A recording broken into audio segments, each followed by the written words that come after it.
Welcome back to the channel. Today we're going to do things a little bit differently. We are going to be talking about the real estate agent side instead of wholesaling. So as you guys know, I am a full-time wholesaler. Wholesaling is basically you're finding a distressed property, you're getting it under contract, you're then assigning the contract to someone else, typically a cash buyer, an investor. And as an agent, you basically do the same thing. For an agent, you're finding a property, you're putting it on the market, and then you're finding a buyer for it, right? So in a sense, we're doing the exact same thing, except for wholesaling, it's a lot less paperwork and a lot more commission. And I'll go into that as we talk more about the process of an agent. So my first month was, I believe, October is when I signed up. So I don't want to make the video too long, so I'll make another video if you guys are interested on the steps to becoming an agent. But you basically are taking a course. Once you finish that course, there's a school exam, and then there's a state exam. And once you pass that state exam, you're basically a licensed realtor. You just have to sign your license with a broker. So this is where Keller Williams, United, Century 21, Remax all come into play, because you have to pick one. And you basically become a realtor under them. I ended up choosing Keller Williams. The main reason I chose the Keller Williams is because I knew the broker was a very big investor. And coming from the wholesaling field, I thought it would work because there was a lot of investors in that brokerage. And I think I made the right decision. So for me, I was pretty lucky that I was into wholesaling. So I knew how to get leads. I knew how to market. I knew cold calling. I knew text blasting. I knew mailers. I knew door knocking. And this is basically the same tips that they give you as an agent. The only difference is they really emphasize business cards. I have no idea, but they really wanted us to make really nice business cards. I think I did a pretty decent job. But they wanted really good business cards because this is basically your key to everything. You put them in open houses, you put them when you're sharing your information with other buyers, other agents. So I found that pretty cool. It's like your own little badge of honor, but I think for me, I was glad that I was a wholesaler because I kind of knew all of the stuff that they were already training. The whole marketing aspect of it. You have to cold call, you have to, send text, you have to door knock, you have to send mail. So for me, the first thing I did was basically go back to my database. As a wholesaler, you're calling people and getting properties at a deep discount, in a sense. That's the only way it makes sense. That's the only way you get paid, is if you have a distressed property, you get it at a cheaper price where an investor can come in, flip it, and still pay you your assignment fee and still make a profit at the end of the day. So for me, I just went back to the people that said that their properties were already remodeled, that their property was in perfect condition, and that they were interested in selling it in a market value price. So I called those up. A lot of them had already spoken to other agents, so I didn't want to get into that. But the first one that said yes to me was this condo. This one was a mess. This one kind of shut me off completely to becoming a real estate agent. But he was interested in selling his property. It was a beautiful property, nearly perfect condition. He had it really well maintained. He had put new windows, new flooring. He renovated the bathroom. And since it was a condo, it was really easy to comp it. So I went down there, I showed him a list of all the condos in that community that sold in the last 6 months and how much they sold for. And we listed a bit on the higher range just because his was renovated. So we listed for $319,000. And remember that price, $319,000. And this was on the high part. A lot of them sold for like $299. So we went for that $319 price point just because it was renovated. So it was good. We signed the contract the same day. I listed it. I had an open house that same weekend. I just wanted to be in and out. So I had an open house that same weekend. We had almost 70 people show up. And the thing is, I barely marketed this, I had it signed on Thursday. I had the open house on Saturday. So it was 2 days on Zillow. and we had almost 70 people show up.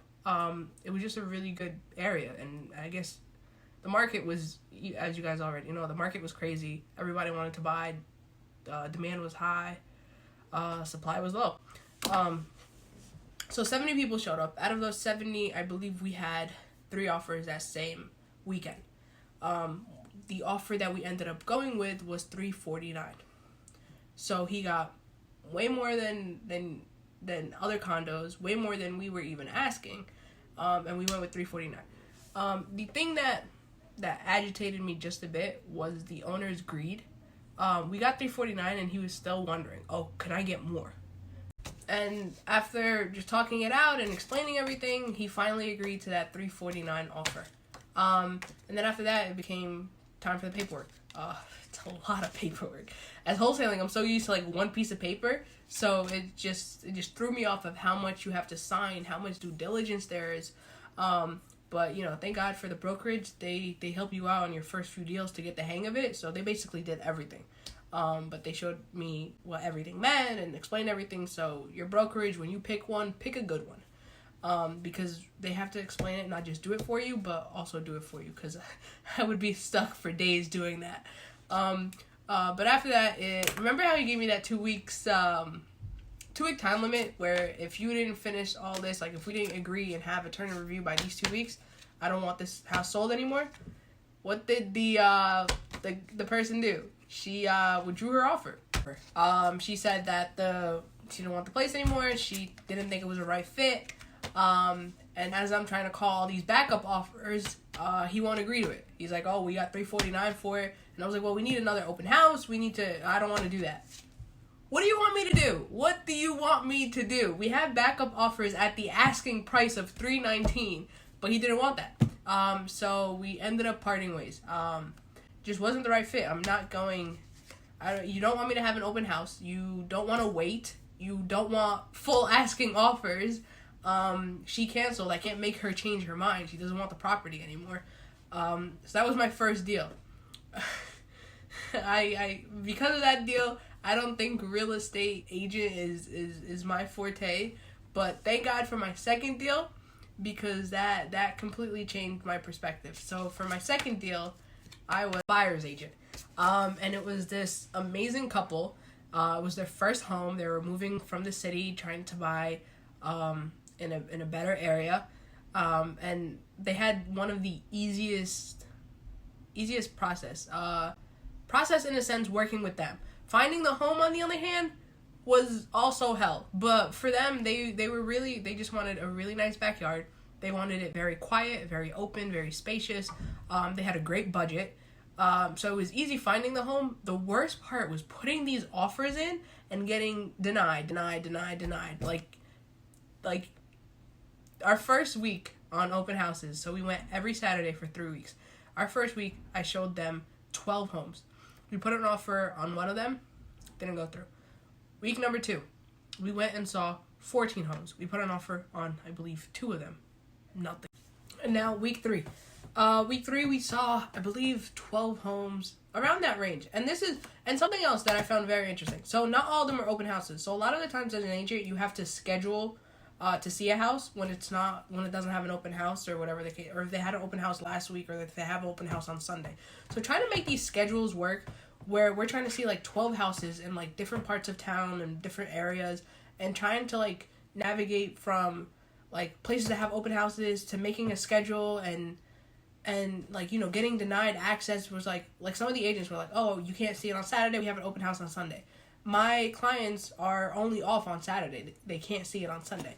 So that also plays into the part of being an agent. It's like just being versatile and realizing that everyone's not reliable. They'll tell you one thing and then they'll cancel on you the last minute, especially agents. Oh my God. Week 3, thank God we got an offer accepted. And I'm really glad we got that offer accepted, because I don't think the wife could have handled any more heartbreak. When you're seeing these homes and then you're like imagining like your life within that house, it's like, oh, I can have my nursery here, I can set this up, I can do this, I can do that. As an agent, you're making them love the home, you're making them really enjoy it.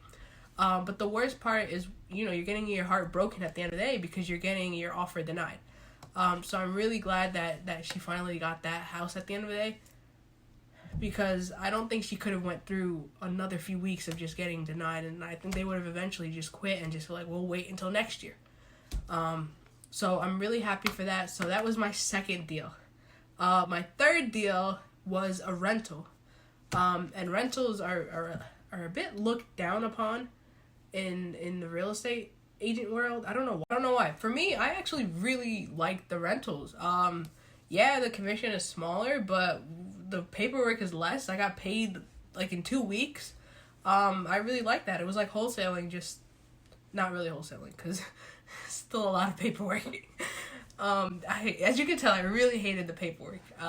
If you're an agent, you understand. If you're not an agent, just be ready for it. Or maybe it's just my brokerage. But my third deal was a rental. It was vacant, so it was pretty easy. I put a lockbox. Agents were going in. There was a couple appointments where I had to go in. I had one open house.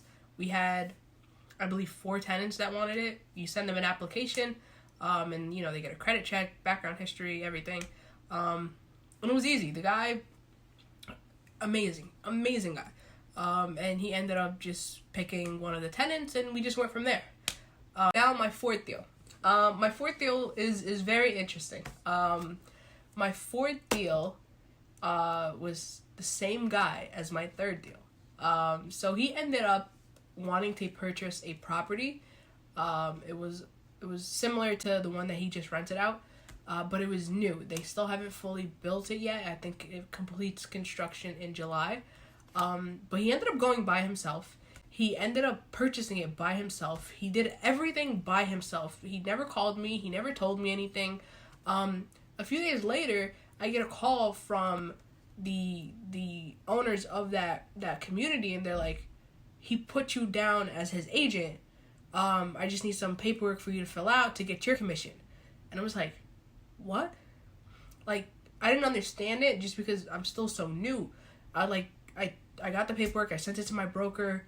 Then my broker kind of explained everything. It's like, he put you down as his agent, and you're gonna get the half of the commission. And then this community where they're building these properties, they have in-house, I guess, paperwork and whatever they do. So I didn't really need to do anything paperwork wise. Just sign a couple forms, and that's it. So I ended up calling him, and I was like, "Did you purchase a property?" He's like, "Yeah, you're my agent." They asked if I have an agent. I said yes, and I gave them your card. And I'm like, "Oh, well, thank you very much." He's like, "No, I'm gonna buy another one in the summer. You're my agent now." And I'm just like, wow. Like, because of one rental where people like look down upon the rentals, I have one deal closed because of him, and then another one coming up.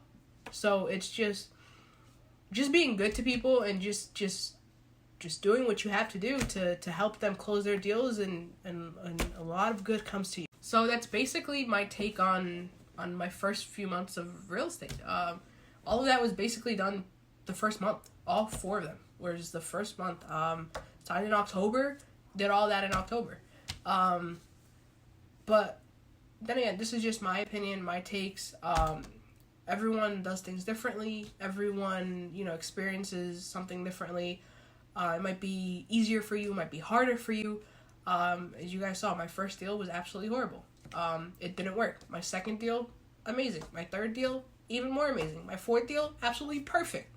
And so you just have to put in the effort, you have to put in the time, and you have to just go for it. But for me, I'm most likely sticking to wholesaling. If a deal here and there comes where I'm an agent, I would so do it. I'm not against being an agent, but I love wholesaling a lot more. But thank you guys for watching. I hope this answered a little bit of all your questions. If you guys have any other questions, or if you want to see a video about commissions, or how they cut your checks, or how much I made numbers wise, whatever you guys want, just put it on the comments below. I'd love to make another video about the agent side, but a lot of my videos are going to focus on the wholesaling aspect of real estate. But I did enjoy being an agent. I still am an agent. I can also do a video about what changes in wholesaling when you become an agent, because you're now a licensed realtor. You have to do certain things. But I hope you guys enjoyed. Don't forget to subscribe. Don't forget to like. And I'll see you guys next time.